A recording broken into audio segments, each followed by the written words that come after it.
6, 7, 8, 9, 10. Testing. 1, 2, 3, 4, 5, 6. Microphone check.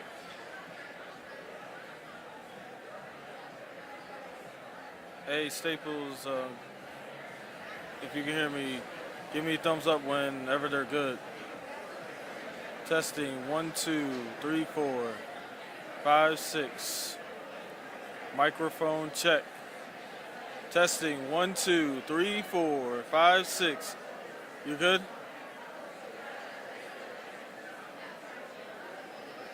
Microphone check. 1, 2, 3, 4. You want me to keep going, Brandon? Microphone check. Testing the podium mic. 1, 2, 3, 4, 5, 6, 7, 8, 9, 10. Podium checks. Testing the podium microphone. 1, 2, 3, 4, 5, 6, 7, 8, 9, 10. Microphone check.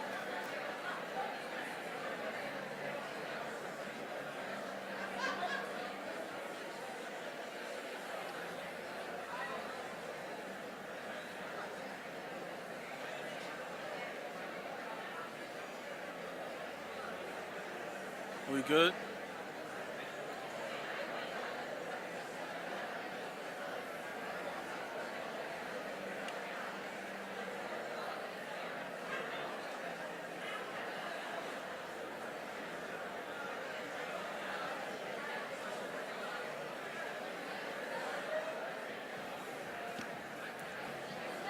Testing. 1, 2, 3, 4.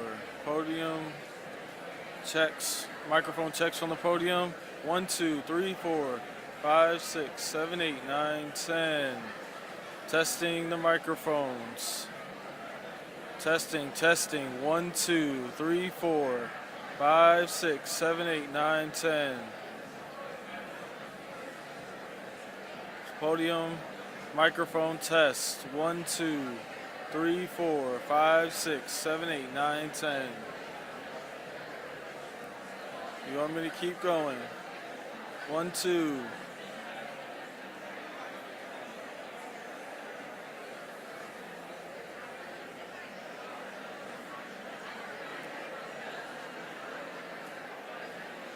Keep going? All right.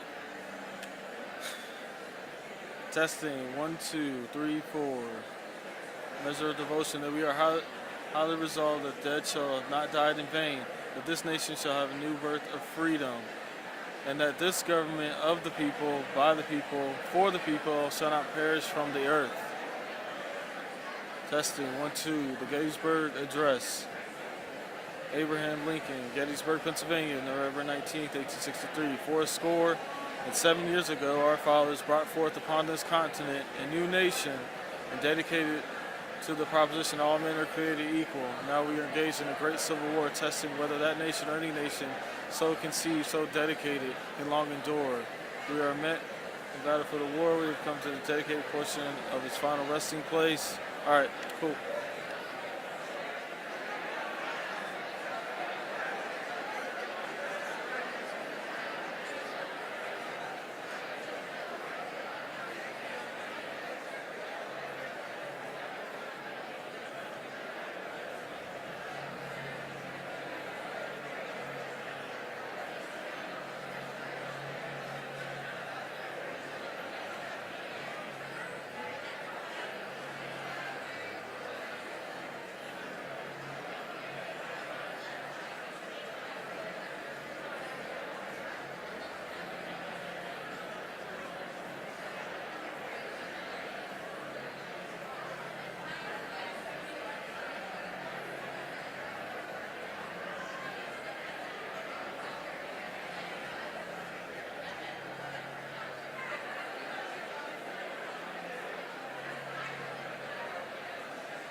Please take your seats and silence your cell phones. Our program is about to begin.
Please welcome to the stage Sari Kaufman, Aaliyah Eastman, Lucy Sarkisian, and Trey Bosley.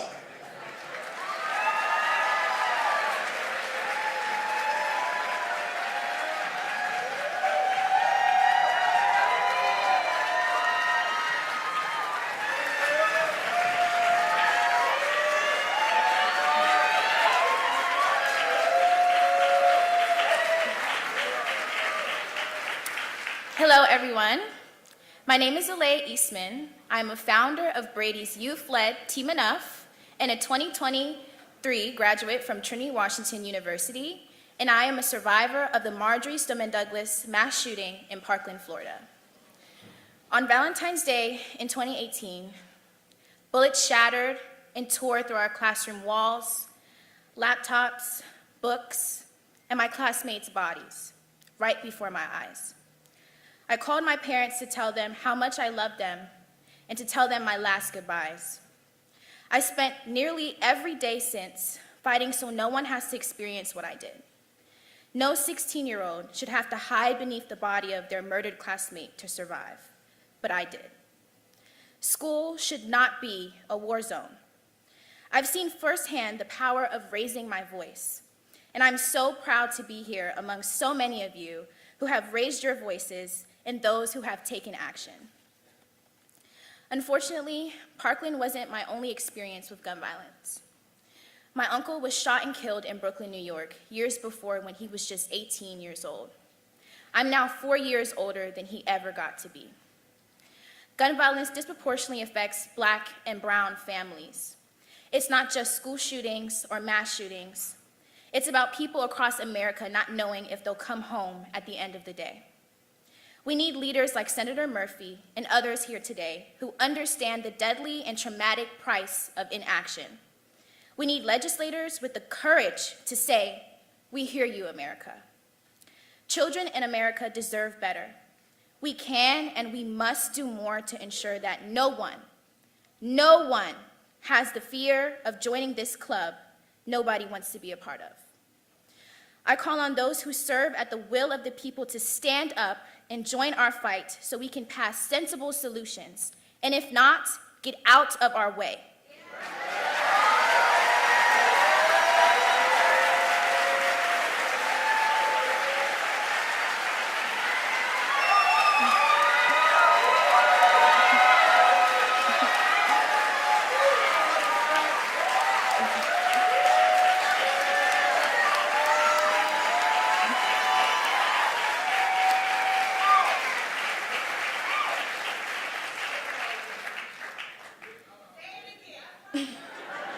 I will say it again.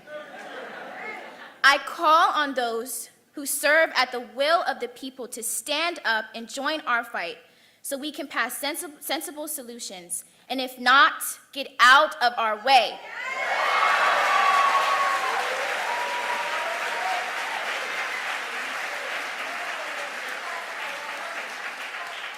This generation can and will be the generation to solve and stop gun violence.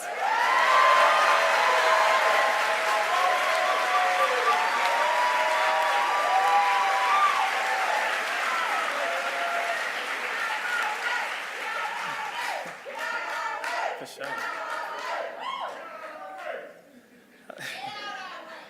Hello, everybody. My name is Trevon Bosley. I'm 25 years old, and unfortunately, I've been in the fight against gun violence since I was 7. My cousin Vincent Avant was shot and killed down the street from his home. The following year, April 4th, 2006, my brother Terrell Bosley was shot and killed at church while getting ready for band rehearsal. While firearms has been the leading cause of death for our generation since 2020, guns has been the leading cause of death for Black children since 2006. This crisis has forced youth to put down toys and pick up bullhorns.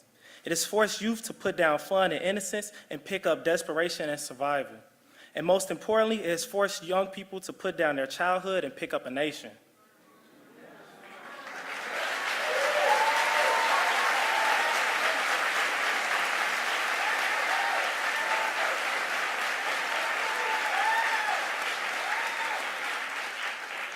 As we fight for our lives, we're also fighting for a seat at the table, to be seen as experts on our own issues and our own lives that impact us. We are the leaders of today, not just the leaders of tomorrow. Youth are leading this fight. We've mobilized hundreds of thousands of people the last summer in hundreds of cities, and we're still organizing. I've organized with youth in my hometown of Chicago to communities across the country as a board member for March for Our Lives. And over the years, I've learned how important it is to have allies, real leaders, those who will stand up with us and not just say enough is enough, but to actually act on it. I'm pleased to have a champion in the fight to end gun violence in attendance, President Biden. The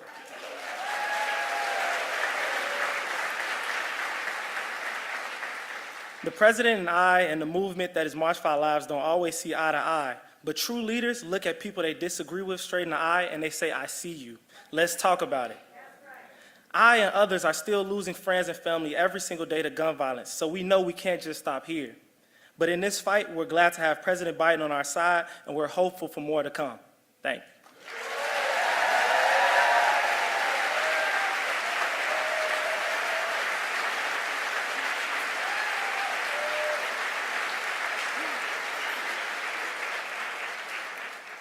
Hi, my name is Lucy Sarkisian, and unfortunately, like so many other American youth and activists on this stage, I became involved in gun violence prevention after surviving a school shooting when I was 14 years old. Since then, I'm now 18 years old, and in the past 4 years, I have spoken at the Denver March for Our Lives rally after the Uvalde shooting last year. I've advocated for policies in the state of Colorado, including a ban on ghost guns and the repeal of Colorado's version of PLACA. And I'm now...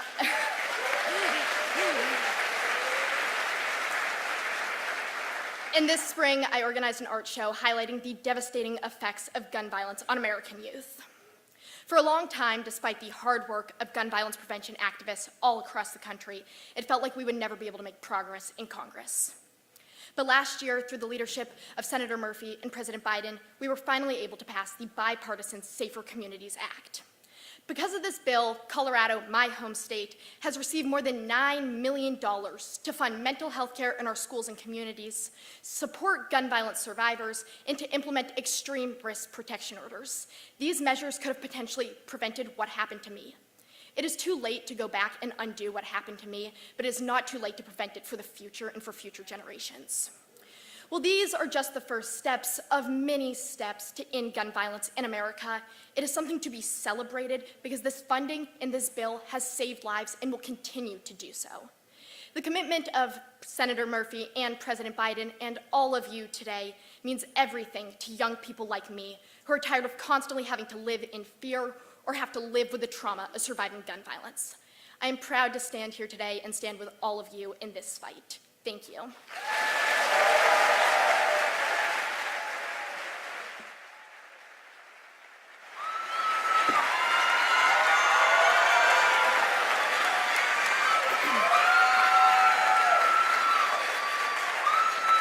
Hi, everyone. My name is Sarah Kaufman. I'm a rising senior at Yale University, the co-founder of the Students Demand Action chapter at our campus, and a survivor of the mass shooting that took place 5 years ago at my high school, Marjory Stoneman Douglas, in Parkland, Florida. I was 15 years old when a shooter walked into my school on Valentine's Day and massacred 17 of my classmates, teachers, and friends with an assault rifle, wounding 17 others. In the wake of the worst day of my life, I made a promise to myself that I would do everything in my power to help prevent others from going through that same horror, and refuse to accept thoughts and prayers instead of policy and change.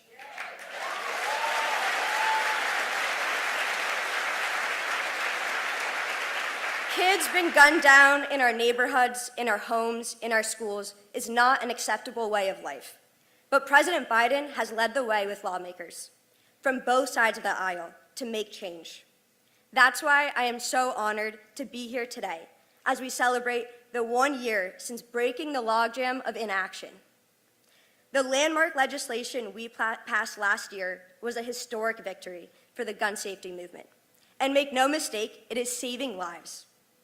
President Joe Biden and the gun sense champions we've been joined by today know we can stand up to the gun lobby and win.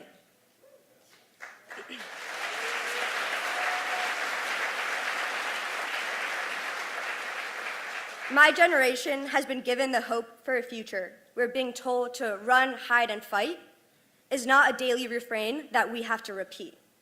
And while this fight is not over, it's one we are winning. I'm excited to introduce a personal hero of mine today, the leader of the anti-gun violence movement, Senator Chris Murphy.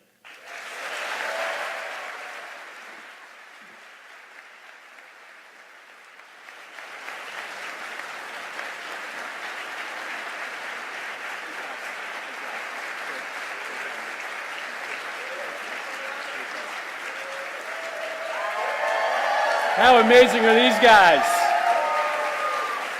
They deserve a big, big standing ovation. Thank you, Sari. Thank you, Lucy, Trey, Leah. Listen, I meant what I said this morning. There is no anti-gun violence movement that wins without young people. This is your movement. You are seeing it in real life.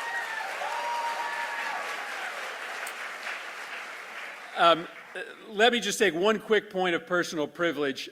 I get to engage in this fight every single day alongside the best delegation in the country. You saw Senator Blumenthal up here earlier, but I am also joined here today by three members of the House delegation, Representative Rosa DeLore, Representative Johanna Hayes, and Representative John Larson. Give them a big round of applause.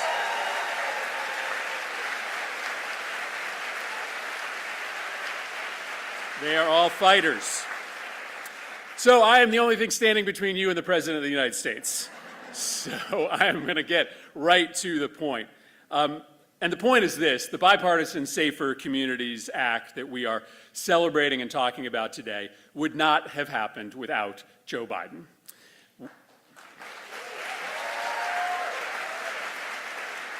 When we say it's been 30 years since we beat the NRA, what we really mean is that it's been 30 years since Joe Biden beat the NRA, right?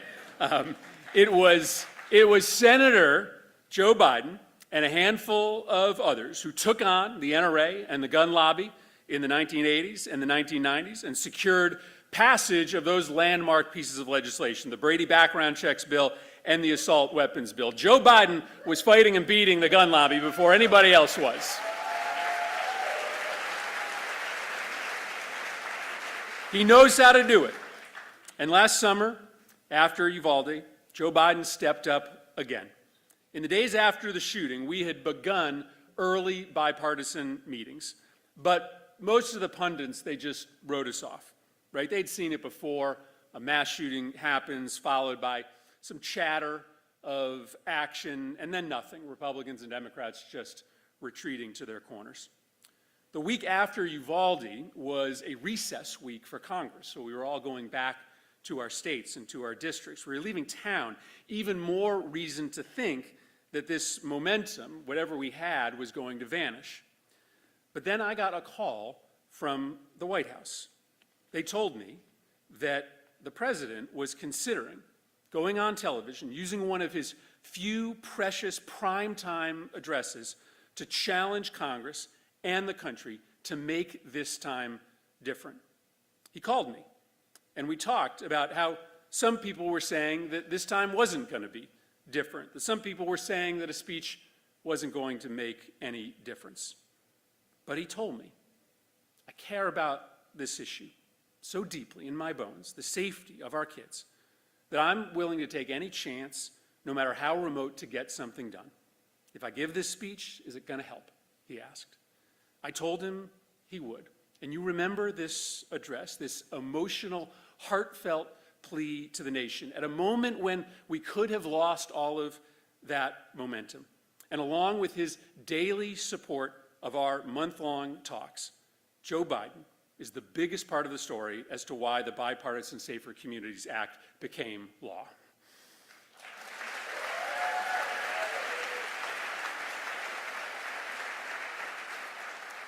Now, President Biden knows the feeling of loss, and maybe that's why he wears his feelings about this issue on his shirt sleeve. Maybe that's why he feels this connection to many people in this room who have lost loved ones to this epidemic.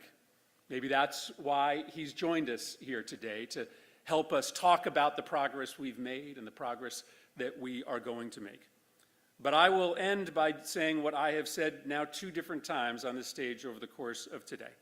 I believe that the next decade is our movement's decade. A decade to consistently make changes to our laws to make our communities and our kids safer from gun violence. And that opportunity exists because we have a president who eats, sleeps, and breathes the fight to end this epidemic. Our president, President Joe Biden.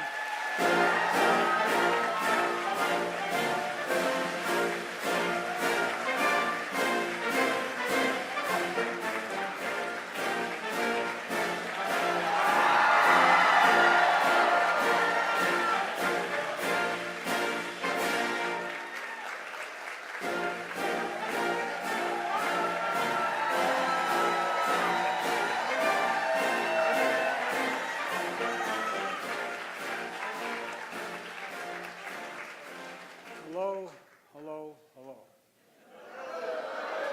I think maybe your patience exceeds your good judgment. Please have a seat if you have one. Thank you for your commitment. I really mean it. You know, as a kid, I came out of a different movement, the civil rights movement. Senator Blumenthal and I have talked about it before. I come from a state that is the 8th largest black population in the country and was segregated when I was a kid. That's what got me engaged and made me believe that we could do anything. Maybe we could do anything. So I want to thank Chris for the introduction. But before I say anything else, I want to acknowledge the amazing young people you just heard from. You know,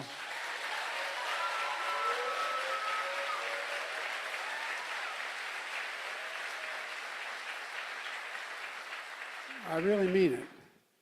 It takes extraordinary courage for them to stand up here and retell the story. Because many of you out there are either parents, relatives, and/or victims yourself. It's not just your story. It's the first graders, the educators of Sandy Hook. It's the kids and teachers at Uvalde who I sat with afterwards. It's the Mother Emanuel 8 years ago tomorrow. It's the Tree of Life Synagogue. It's the families all across Hartford. Not just the shootings that make the headlines, but every single day. Every damn day in America. In areas that are poor, mostly minority, there's a mass shooting. And it never reaches the crescendo that it reaches other places. Every single day. And folks, there's a lot we have to do. And it takes courage to tell the story that you've been through because, you know, I spent a lot of time as president and I spent 30 sometimes visits and many more days in Afghanistan and Iraq. And I watch.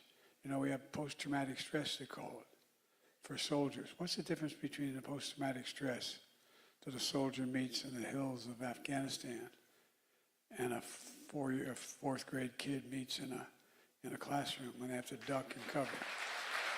No, I'm serious.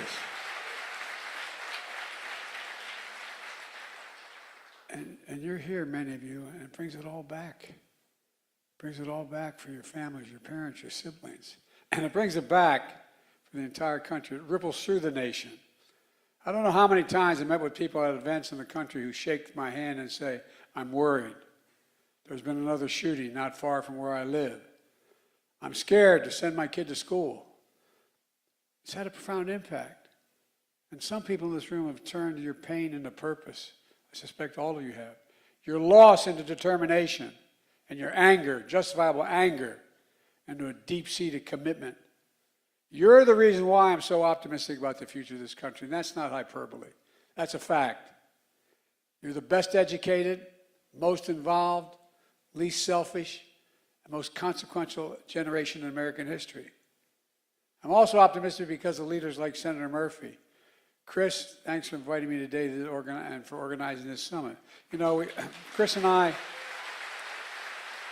have known each other a long time. We grew closer after that December day in 2012. You just elected to the Senate, and Barack and I had just been reelected to the White House. When the soul of Newtown, the soul of Connecticut, the soul of the nation was pierced forever. You've never forgotten that feeling. You've never given up on something that we can never lose, ever lose. Hope. Hope. Same goes for Senator Dick, a great friend. He was Attorney General, and my son was Attorney General of Delaware. Another leader in the fight against gun violence. And Governor Lamont, Connecticut delegation, which is incredible. I think on this issue and many others, you're the best delegation in the United States of America. No, that's the truth. I also want to acknowledge the gentle lady from Georgia, Lucy Macbeth.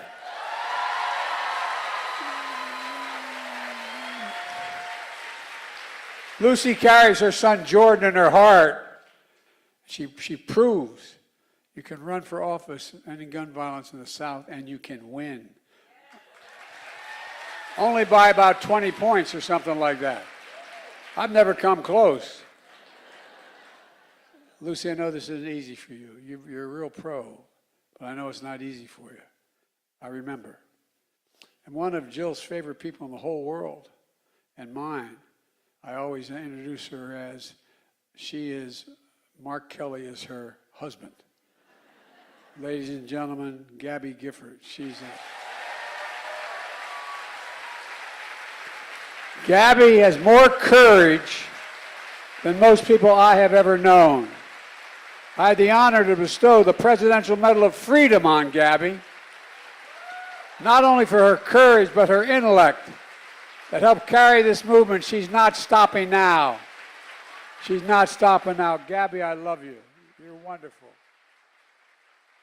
And Congressman Larson, thanks for the passport into your district. You've never given up. You've never given up either. And to the state and local leaders, the mayor, others, the dedication to this vital issue is critical. It really is. Look, you know, to the survivors and families, Jill and my wife Jill is not here today with me. She is in Delaware right now. She had to go back up. Jill and I have gotten to know many of you over the years. Some of us have become friends for a long time. We've kept in touch. Mark, it's good to see you again and your family. And losses may be different circumstances, but we've shared before something that's helped our family. When my wife and daughter were killed and a tractor trailer struck them, and just after I got elected, my two boys weren't expected to live.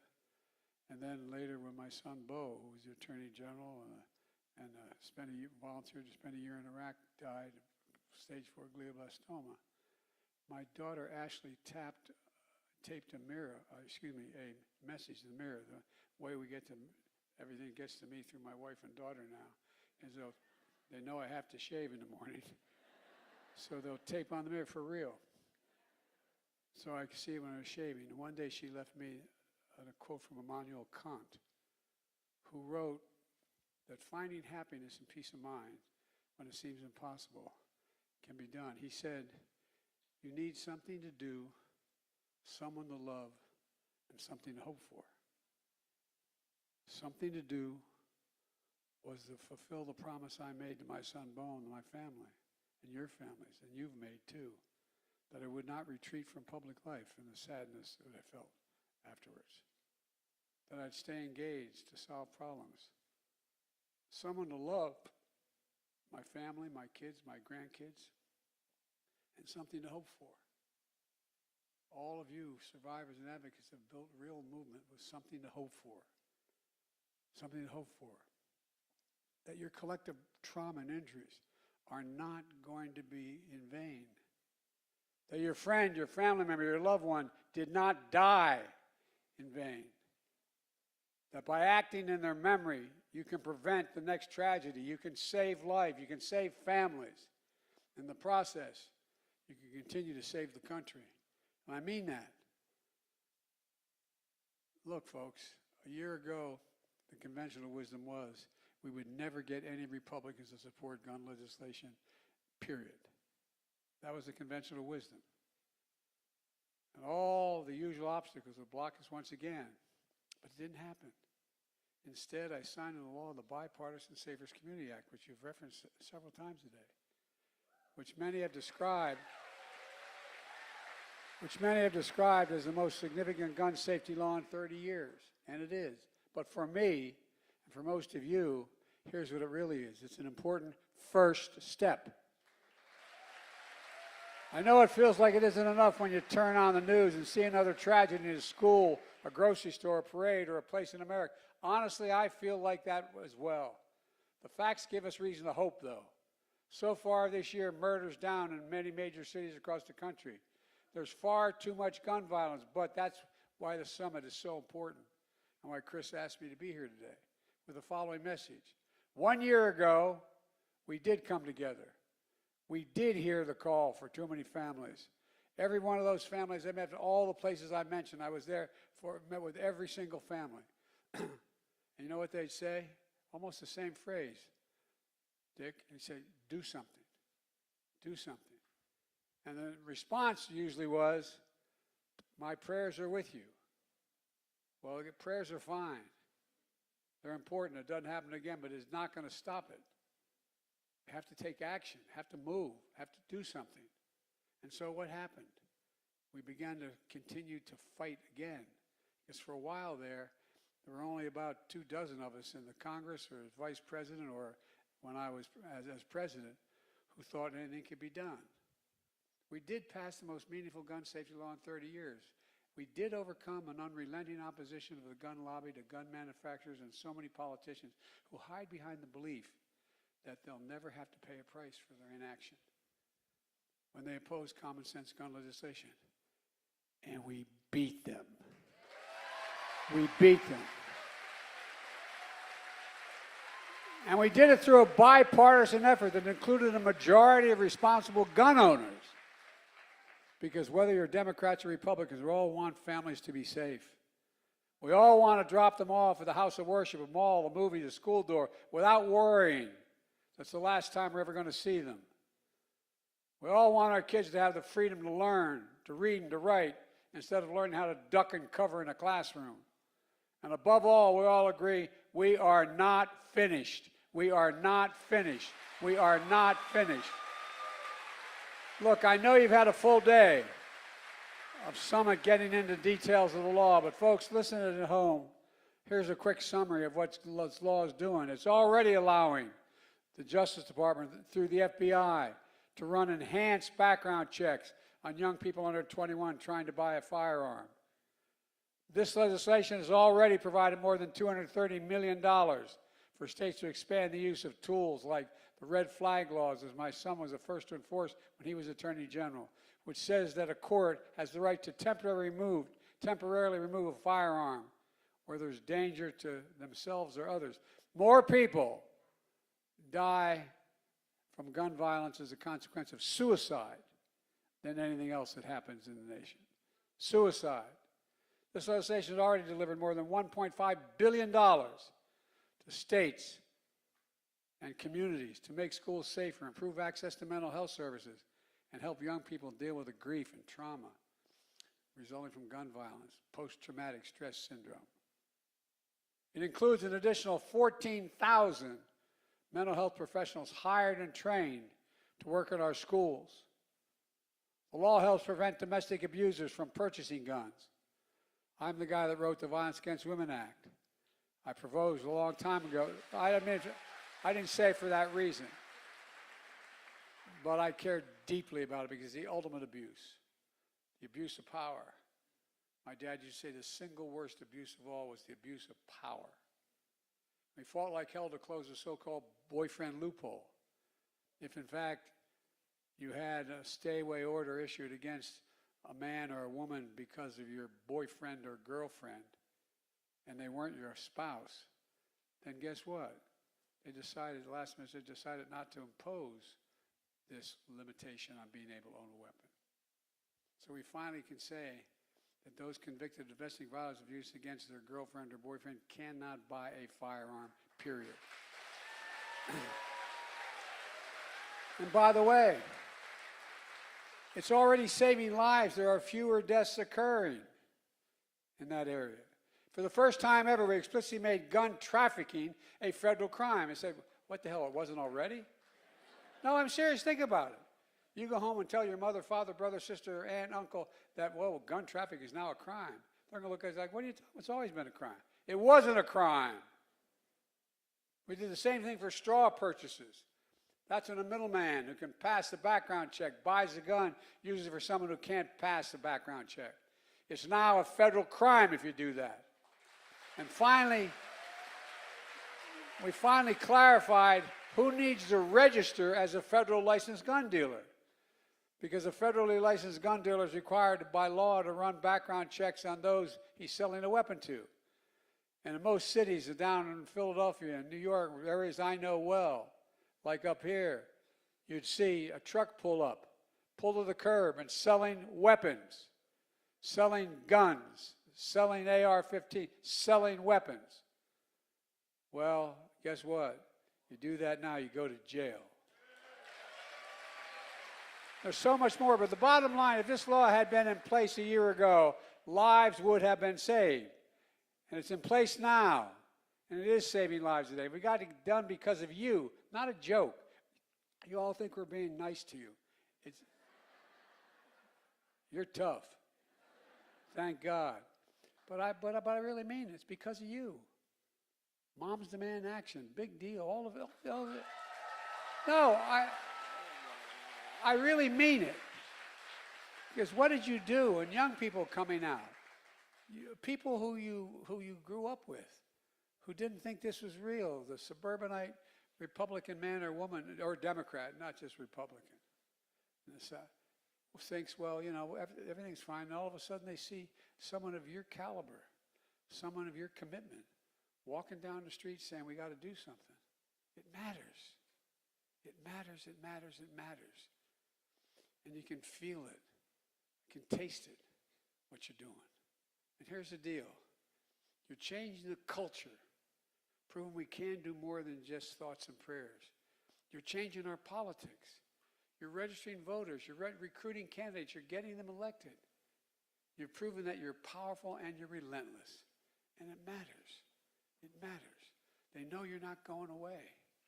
As I just said when I signed the law, the call to action to do more, because I don't see that this was enough, neither do you. Really important. Really, if nothing else happened, we've changed things for the better. So I set out to take as much executive action, that's a fancy word of saying, what can I do as president on my own? Executive action that made it illegal to manufacture so-called ghost guns. I just signed that, I said that. It's being challenged in court, but so far, it matters. That allow anyone to assemble a gun at home, bought from several different places in as little as 30 minutes. Come on. These weapons don't have serial numbers. That's why they like to buy them. So criminals can use them, commit crimes, and not leave behind a registration of who owned the weapon. It made it harder for people to buy stabilized braces. Put a pistol on a brace, it turns into a gun. Makes it more, you can have a higher caliber weapon, a higher caliber bullet coming out of that gun.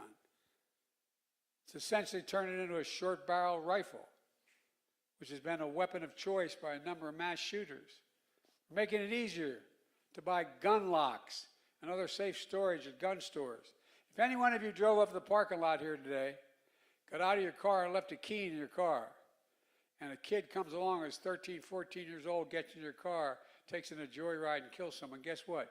You're liable. Why should that not be the case? You don't lock up your weapon. Why should that not be the case? Why is that not required? And most gun owners agree with me.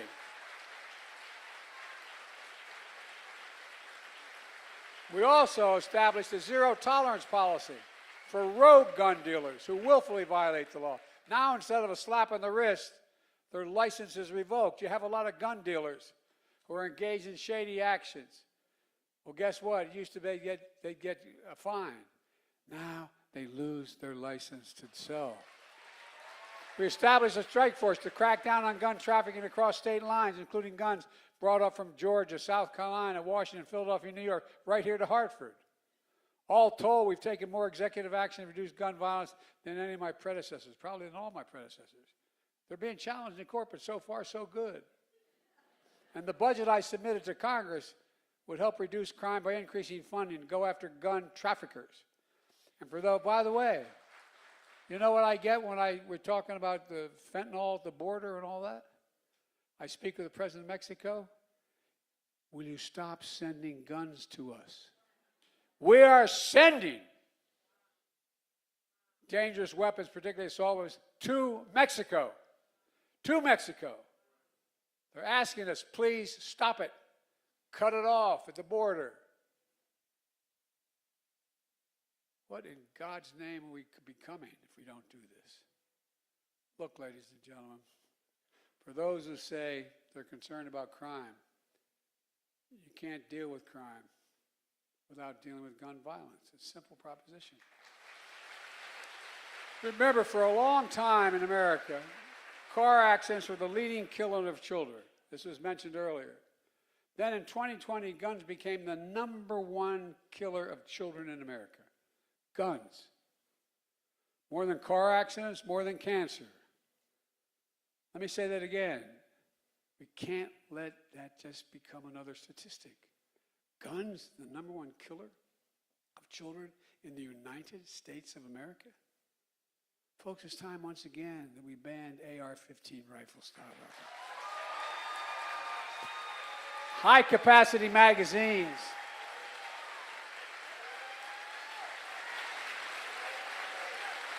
They're not only a weapon of war, they're the single biggest driver of profits for the gun industry. That's why they're selling them. Profit, profit, profit, the single biggest. As I said, we did it once before in '94, and 10 years after that, the ban was, mass shootings went down significantly, the number of mass shootings. That's when the ban expired, mass shootings tripled. But let the ban on assault weapons, high-capacity magazines come back into vogue. Look, I find it outrageous that of all the industries in America, by the way, I've been doing this a long time. I know I don't look that old, I know. I'm a little under 103. But all kidding aside, I'm going to say something outrageous. I was a pretty powerful senator. I managed some of the biggest committees, judiciary, foreign policy, etc. But I didn't know 10 years ago, I didn't know that the gun manufacturers are immune from liability. I didn't know that. Gun manufacturers. Just imagine how many more people would be dead if the tobacco industry was immune from liability. You couldn't sue the tobacco industry. I'm being deadly earnest. Think about the number of people who would be dead today that are alive because we could sue them, and they paid billions of dollars for the damage they were doing. Well, ladies, we need to end immunity for gun manufacturers. We've got to hold them accountable. And it's time we establish universal background checks that require safe storage for firearms. And just remember, the United States of America has the finest fighting force in the history of the world. We provide these same service members with the most lethal weapons on earth. But we also require them to receive significant training before they're allowed to use them. We require extensive background checks and mental health assessment on them before they can allow to use them. We require them to lock them up and store the weapons responsibly, or they're court-martialed and put in jug. These are common sense requirements all gun owners should follow. Every gun owner should be required to have the same requirements held to him or her. We know what to do. Congress needs to act. Let me be clear about something. If this Congress refuses to act, we need a new Congress.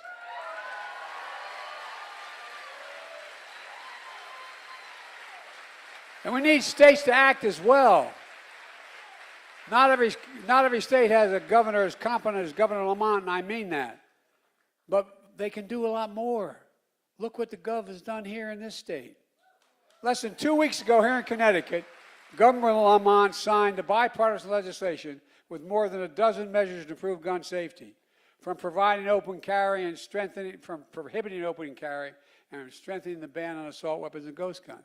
Illinois, Washington State passed assault weapons bans this year, bringing the total to 10 states in the District of Columbia. Michigan, Minnesota, Colorado, Vermont passed legislation establishing or strengthening the red flag laws. Now, 21 states plus the District of Columbia have red flag laws in effect. Since 2021, 7 states have passed an increase in accountability for the gun industry. I said, at the beginning, they've turned their pain into purpose.